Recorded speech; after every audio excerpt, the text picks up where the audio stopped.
اور پھر کیوں اللہ تعالیٰ کا غضب ان پہ ہوا؟ آیت نمبر 61 میں آ رہا ہے، ذالک بانہم کانوا یکفرون، یہ اس وجہ سے تھا کہ وہ کفر کرتے تھے اللہ کی آیات کے ساتھ، اور وہ قتل کرتے تھے انبیاء کو بغیر حق، اور یہ اس وجہ سے تھا کہ انہوں نے نافرمانی کی، وَكَانُوا يَعْتَدُونَ، اور تھے وہ حد سے نکلنے والے۔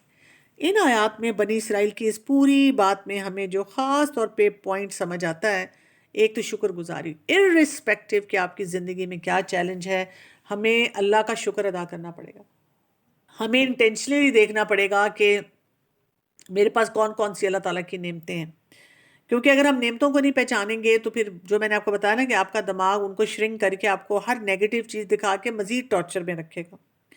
دوسری بات ہمیں یہ سمجھ آتی ہے کہ ہمیں حد سے نہیں نکلنا کسی بھی معاملے میں۔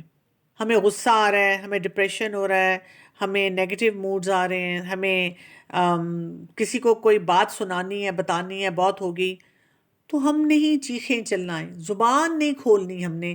ہاں مسئلے کو حل کرنا ہے، لیکن there has to be a dignified way of resolving things. اور وہی بات یاد رکھنی ہے جو ہم نے سورہ البقرہ میں کی تھی، اگر کسی وجہ سے آپ ڈگنیفائڈ رہتے ہیں اور دوسرا انسان آپ کو تنگ کرتا ہے تو پھر مالک یوم الدین جو ہم نے پڑھا تھا، ہم بس اس بات کو اپنے ذہن میں بار بار دہرائیں گے۔ اور آیت نمبر 62 میں کیا کہا؟ ان الذین آمنوا، بے شک وہ لوگ جو ایمان لائے، اور وہ جو یہودی بن گئے اور نصرانی اور صابی۔ تو اصل چیز کیا ہے یہاں پہ بتائی جا رہی ہے؟ من آمن باللہ، جو کوئی اللہ پہ ایمان لائے گا اور یوم آخرت پر ایمان لائے گا اور نیک کرے گا عمل، تو اس کے لیے اجر ہے اس کے رب کے پاس، اور اس کو مینٹل ہیلتھ کا چیلنج نہیں ہوگا۔ ولا خوف علیہم ولا ہم یحزنون، نہ اس کو کوئی خوف ہوگا نہ وہ غمگین ہوگا۔ یہاں پہ میں ایک دو باتوں کی کلیئرٹی ضرور کروں گی۔ کئی دفعہ لوگ نا اس آیت کو مس کوٹ کرتے ہیں اور کہتے ہیں you can be of any religion, لیکن بس آپ گاڈ کو مان لیں اور آپ ڈومز ڈے کو مان لیں تو یو آر سیف۔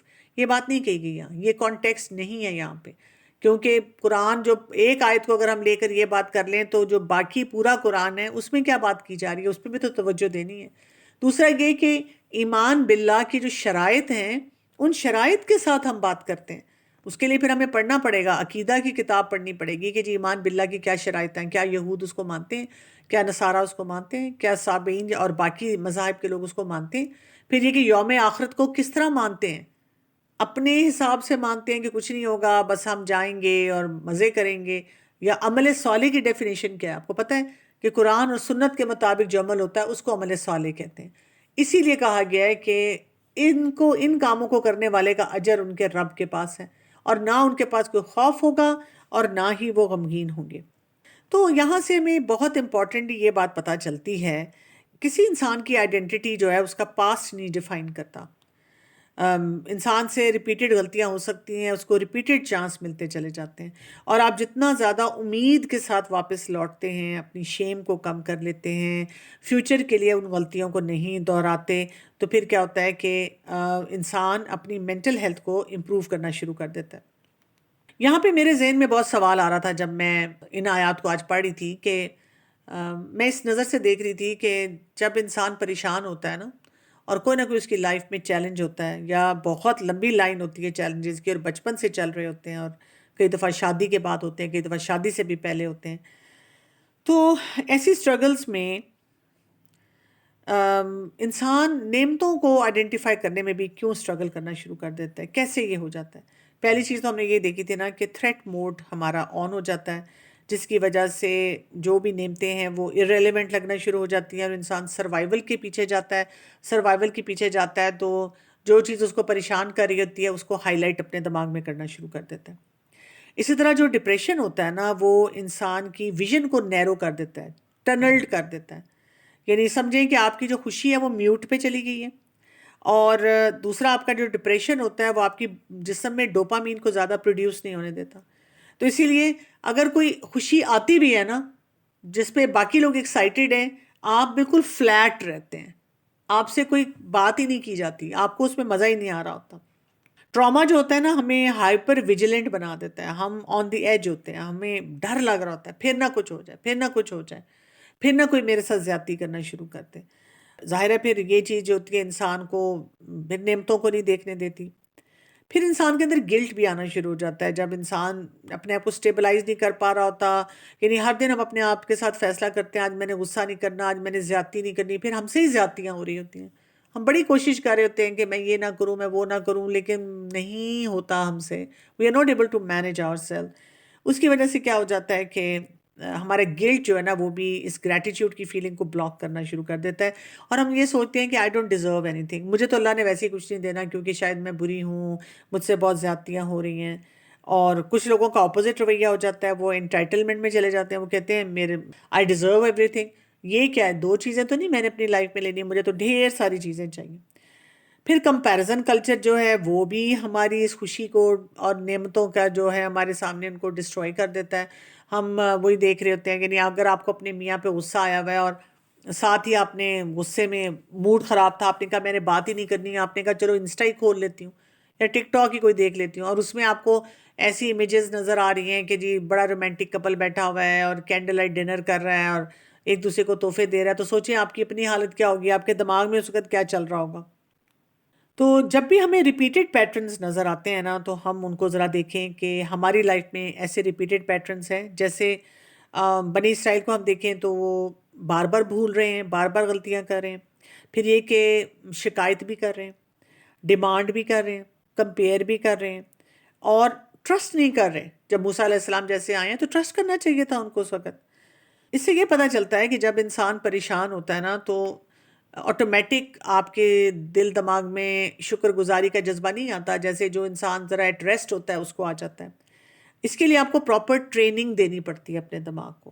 ایک آپ کو نا ہیلنگ فریم ورک لے کے چلنا ہوتا ہے. یعنی آپ کو وہ جو ہوتا ہے نا، وائی می، میرے ساتھ ایسے کیوں ہو رہا ہے، اللہ تعالیٰ نے میرے ساتھ ایسے کیوں کیا، اور مجھ پہ کیوں اتنا ظلم ہو رہا ہے، اس تھاٹ پروسیس سے اپنے آپ کو نکالنا ہوتا ہے. تو وائی می سے آپ نکال کے اپنے آپ کو کس تھاٹ میں لے کے جاتے ہیں، آپ اپنے آپ کو بتاتے ہیں اچھا وائی می کو میں ذرا سائڈ پہ رکھ دیتی ہوں، ٹھیک ہے بہت مشکلات ہیں، لیکن میں دیکھوں کہ ابھی کیا کچھ میری بکٹ میں پڑا ہوا ہے، اس کو تو دیکھ لوں، اس کی طرف میں نظر ہی نہیں ڈال رہی ہوں.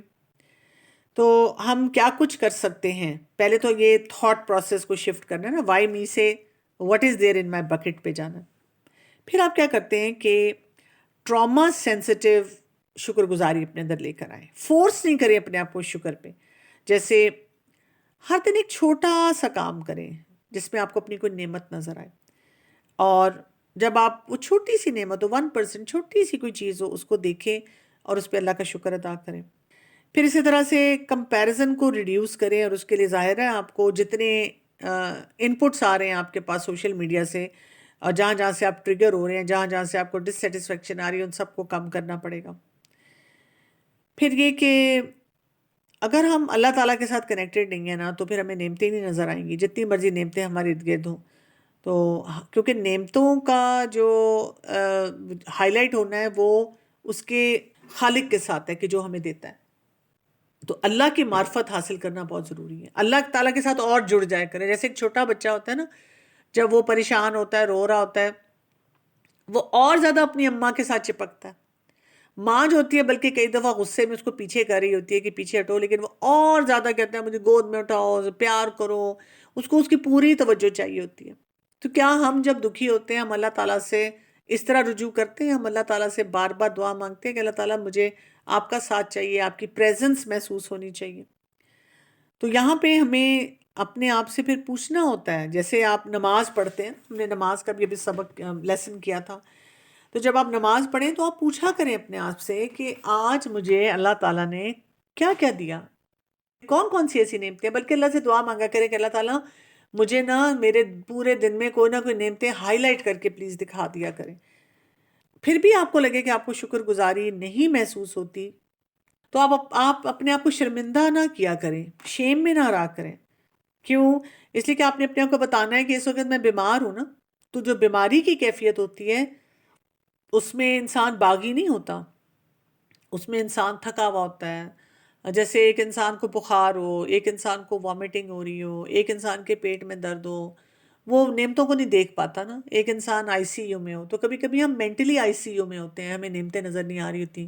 کبھی کبھی جیسے پیٹ میں درد ہو رہا ہوتا ہے، اسی طرح ہمارے وہ جو مسلز ہوتے ہیں دماغ میں وہ دکھ رہے ہوتے ہیں، وہ تکلیف دے رہے ہوتے ہیں ہمیں. جس کی وجہ سے ہم ان نعمتوں کو نہیں دیکھ پاتے، جیسے بنی اسرائیل جو ہے وہ نہیں دیکھ رہے تھے، ان کو بتایا جا رہا تھا۔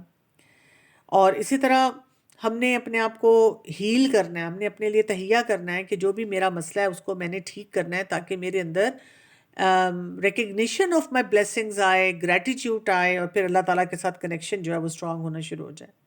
تو یہ یاد رکھیں کہ جب ہماری زندگی میں کوئی چیلنج آتا ہے نا، تو جو اللہ کی نعمتیں ہیں نا وہ ڈسپیئر نہیں ہو جاتی، ہمارا پرسیپشن چینج ہو جاتا ہے۔ پرسیپشن جب چینج ہوتا ہے وہیں پہ مشکلات جو ہیں وہ آنا شروع ہو جاتی ہیں، کیونکہ جب بھی آپ مینٹلی ڈسٹریسڈ ہوں گے تو آپ کا پرسیپشن جو ہوگا وہ شرنک کرنے والا ہوگا، ہر نعمت کو شرنک کرے گا، کمپیریزن بھی شرنک کرے گا، انٹائٹلمنٹ کرپٹ کرے گا، ٹراما جو ہے وہ سٹیبلائز نہیں ہونے دے گا آپ کے پرسیپشن کو، اور اسی سے آپ دیکھیں کہ پھر آپ ڈینائل کی طرف چلے جاتے ہیں۔ آپ کو اویئرنیس چاہیے اس بیلنس کے لیے، جو کہ اویئرنیس جو ہے وہ نہیں آتی، اور اسی وجہ سے انسان جو ہوتے ہیں وہ بہت زیادہ پریشان رہنا شروع ہو جاتے ہیں۔ تو ہم نے آج یہ دیکھا کہ ہم نے گریٹیٹیوڈ جو ہے نا وہ زیادہ سے زیادہ اپنی زندگی میں لے کر آنی ہے۔ جتنا زیادہ ہم گریٹیٹیوڈ کے اوپر کام کریں گے، شکر گزاری کے اوپر کام کریں گے، اتنا زیادہ جو ہے ہماری تکلیفیں جو ہے وہ کم ہوں گی۔ ہم نے اپنی پین کو ڈینائی نہیں کرنا، اپنی جو اسٹرگل ہے اس کو بھی منیمائز نہیں کرنا، لیکن ہم نے اپنے آپ کو بتانا ہے کہ مجھے ڈسپائٹ جو بھی میری لائف میں چیلنجز ہیں، مجھے ضرور دیکھنا ہے کہ کیا کیا اللہ تعالیٰ نے میرے لیے راستے کھلے چھوڑے ہوئے ہیں، اور میں ان راستوں سے کیسے کیسے فائدہ حاصل کر سکتا ہوں۔ تو آپ نے نا اپنے اپنے ٹراماز کو، اپنی اپنی مشکلات کو سمجھنا ہے، اور ہاں دعائیں بہت زیادہ مانگنی ہیں، کیونکہ جتنی زیادہ ہم دعائیں مانگتے ہیں، اب دیکھیں نا اللہ تعالیٰ نے یہاں پہ بھی کیا کہا تھا، اذکروا نعمتی، میری نعمتوں کو یاد کرو۔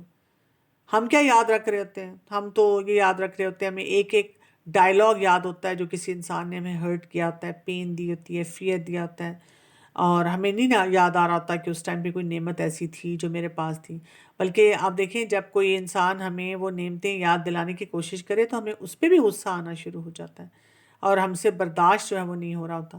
اسی موقع کے لیے وہ حدیث ہے نا جس میں رسول اللہ صلی اللہ علیہ وسلم نے کہا تھا کہ اپنے سے کم تر لوگوں کو دیکھو اور اپنے سے اوپر والوں کو نہ دیکھو، یہ اس بات کے ساتھ زیادہ قریب ہے کہ تم اللہ کی نعمت کو حقیر نہ جانو۔ یہ بھی ہمیں اس وقت برا لگتا ہے اگر ہمیں کوئی یہ کہے کہ تمہارا تو چلو یہ مسئلہ ہے لیکن دیکھو کسی اور کا کوئی بھی مسئلہ نہیں ہے، تو ہم پھر ظاہر ہے اس پہ بھی غصے میں آ جاتے ہیں کہ کیا مطلب ہے، میرے مسئلے کو، میری پین کو کیوں کوئی منیمائز کر رہا ہے۔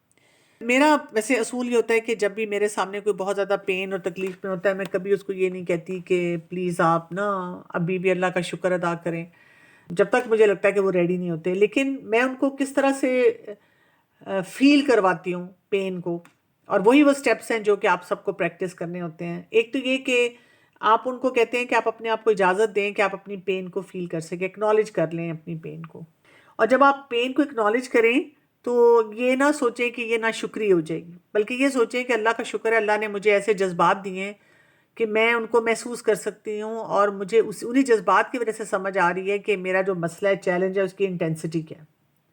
بجائے ایسے کہ کہیں کہ شکر کرو تم مسلمان پیدا ہوئی ہو، تم سانس لے رہی ہو، تمہارے پاس یہ ہے، ہم ان کو چھوٹی چھوٹی باتوں پہ اکنالجمنٹ کرائیں۔ میں نے ایک دو دفعہ کچھ لوگوں کو کہا کہ آپ صبح جب فجر کے لیے اٹھتے ہیں نا تو اس کے بعد آپ واک کیا کریں اور اللہ کا شکر ادا کیا کریں۔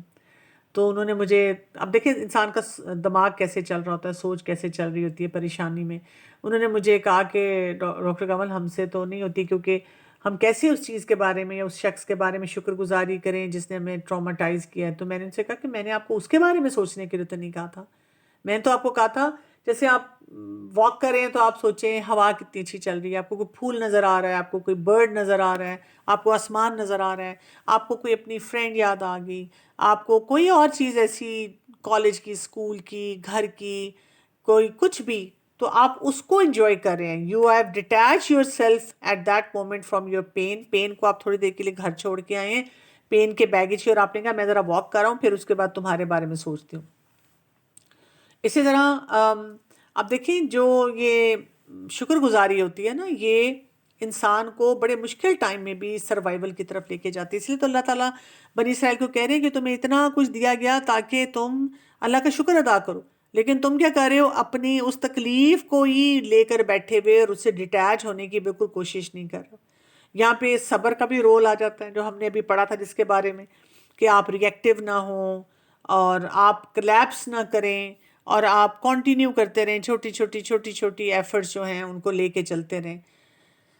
کیسے ہم ری فریم کریں ان مشکلات کو جب ہماری زندگی میں کوئی ڈیفیکلٹی ہوتی ہے؟ ان ڈیفیکلٹیز نے مجھے کیا قوت دی ہے، اس درد نے مجھے کیا سکھایا ہے، اس ہارڈشپ نے مجھے کیا بتایا کہ کیسے گناہوں سے اپنے آپ کو بچانا، اس ریلیشن شپ کی سٹرگل نے مجھے کیا ڈیپتھ دی ہے، یہ آپ نے دیکھنا ہے۔ اور جب آپ یہ دیکھنا شروع کرتے ہیں تو ظاہر ہے پھر اس سے آپ کو یہ آسانی آتی ہے کہ آپ کو وہ بلیسنگز بھی نظر آتی ہیں اور آپ اپنی پین کو بھی سمجھتے ہیں اور ساتھ ساتھ آپ اپنی ان بلیسنگز کو بھی ٹھیک کرنا چاہتے ہیں۔ Doctor Kamal, how can we identify حلال اینڈ حرام؟ There is dispute in my father's brothers and all our tayas and chachas boycott my father, and my father also don't want to meet them. They completely cut off each other, but they affect us as their next generation. My father said میں نے تم لوگوں کو کبھی حرام نہیں کھلایا، میرے بھائیوں نے اپنی اولاد کو کھلایا ہے کیونکہ وہ ہمیشہ اپنے حصے سے زیادہ اپنے گھروں میں لے کے جاتے تھے اور میں کبھی اپنا حصے پہ پورا نہیں لیتا تھا۔ I don't want to know about them, but I want to be clear myself as a daughter because it disturbs me deeply because we have to answer Allah. How can I identify کہ ہماری upbringing حلال وے سے ہوئی ہے؟ کیا ایک انسان حرام کھا کے دین کی مجلس میں بیٹھ سکتا ہے؟ بیکاز الحمدللہ اللہ has given us this opportunity to be student of Quran and such gatherings. Only this thing gives me peace of heart that yes, my father didn't bring us up by haram earning, because my teacher once said حرام کھانے والے کبھی دین کی مجلس میں نہیں بیٹھ سکتے۔ پہلی بات یہ کہ حلال اور حرام کو آئیڈینٹیفائی کرتے ہیں ہم قرآن اور حدیث کے لینس سے۔ دوسرا یہ کہ اگر ہمارا کوئی جیسے کوئی جائیداد ہو، اس کا ڈسپیوٹ ہو یا کوئی بھی ہو، کمبائنڈ بزنس ہو، اور اگر ہمیں لگے کہ اس بزنس میں کوئی ہمیں شک ہے، تو ہم یہ نہیں کرتے کہ ہم رشتوں کو توڑ دیں، ہم صرف اس بزنس سے الگ ہو جاتے ہیں، اس کام سے اپنے آپ کو الگ کر لیتے ہیں۔ جب ہم اس کام سے اپنے آپ کو الگ کرتے ہیں تو وہاں سے ظاہر ہے پھر ہمارا کنیکشن بھی رہتا ہے فیملی سے جو ضروری ہوتا ہے، اور اس کے ساتھ ساتھ ہم اپنے جو چیلنجز ہوتے ہیں ان کو بھی ایڈریس کر پاتے ہیں۔ دوسرا یہ کہہ دینا کہ حلال اور حرام کی جو آپ بات کر رہی ہیں کہ جی ہم نے حلال کھایا کہ نہیں، تو فیس ویلیو پہ دیکھنا ہوتا ہے۔ اگر آپ کے فادر آپ کو بتا رہے ہیں کہ ہم نے حلال کھلایا تو انشاءاللہ حلال ہی دیا ہوگا آپ کے لیے نا۔ ہاں، یہ کہہ دینا کہ حرام کھانے والے کبھی دین کے مجلس میں نہیں بیٹھتے، نہیں نہیں، ہر طرح کے لوگ بیٹھ جاتے ہیں۔ ہم ہسٹری کو دیکھیں تو جیسے ہم دیکھیں کہ جو سیرہ کو پڑھیں تو وہاں منافق بھی بیٹھے ہوتے تھے۔ اب میرے بتانے کا یہ مطلب نہیں ہے کہ اب آپ یہ سوچنا شروع کر دیں کہ ہم شاید منافق ہیں، لیکن کہنے کا مطلب یہ ہے کہ ہر طرح کے لوگ وہاں پہ ہوتے ہیں۔ لیکن ظاہر ہے آپ کی پریکٹسز اسٹرانگ ہوں گی جب آپ کو حلال رزق کے ساتھ پالا گیا ہوگا نا، کیونکہ حلال رزق کے اثرات بہت ڈیپ ہوتے ہیں اور آگے تک چلتے ہیں۔ تو اپنے آپ کو اتنا زیادہ پریشان نہ کریں۔ اگر آپ کے والد نے آپ کو بتا دی ہے بات تو آپ آگے موو کریں اور پروو کریں کہ اگر آپ کے فادر نے آپ کو حلال رزق کھلایا تو اب آپ دین کے معاملے میں کتنی اسٹرانگ ہیں اور آپ کس کس طرح سے دین کو پریکٹس کر سکتے ہیں انشاءاللہ۔ جی ڈاکٹر کمل، مجھے یہ پتا کرنا تھا، جیسے ہو سکتا پتا نہیں میں کس طرح کنوے کر پاتی ہوں اپنا کوشچن، لیکن جیسے وقت گزرنے کے بعد ہم لوگوں نے اپنا جو بھی ایک آزمائش، ایک ٹیسٹ سے گزرے ہوتے ہیں، تو وقت گزرنے کے بعد جو فیز، جیسے ہمارے فیزز چینج ہوتے ہیں، اس کے ساتھ ہماری صبر، انڈرسٹینڈنگ پھر ویسے ہی آتی جاتی ہے۔ لیکن آگے جانے کا جب ہم پیچھے مڑ کے دیکھتے ہیں نا، تو مجھے ایسا لگتا ہے جیسے انسان اپنے پیپر میں سوچتا ہے نا، ہاں مجھے ایسا کرنا چاہیے تھا، ویسا کرنا چاہیے تھا، شاید اس میں اس طرح غلطیاں کی، میں شاید اس کو بہتر پرفارم کر سکتی تھی۔ تو مجھے ایسا لگتا ہے کہ ہم اس میں ویسا ہم نے نہیں کیا ہوتا جیسے شاید اللہ کو ہم سے مطلوب ہوتا ہے۔ ہمیں اپنی کئی غلطیاں یاد آئی ہوتی ہیں کہ شاید میں ویسا کرتی، شاید میں اچھا کرتی، یا بہتر صبر کر سکتی تھی، یا بہتر طور پہ اس چیز کو ایسے ہینڈل کر سکتی تھی۔ اگر ہم نے شاید ویسا پرفارم نہ کیا ہو تو پتہ نہیں ہمارا اجر تو نہیں ضائع ہوتا، یا ہم اللہ کی نظر میں اس آزمائش میں ویسے کامیاب ہوئے ہوں گے۔ I don't know، میں نے اپنا سوال آپ کو سمجھا پائی ہے نہیں؟ جی مجھے بالکل سمجھ آ گئی۔ دیکھیے پہلی بات تو یہ ہوتی ہے کہ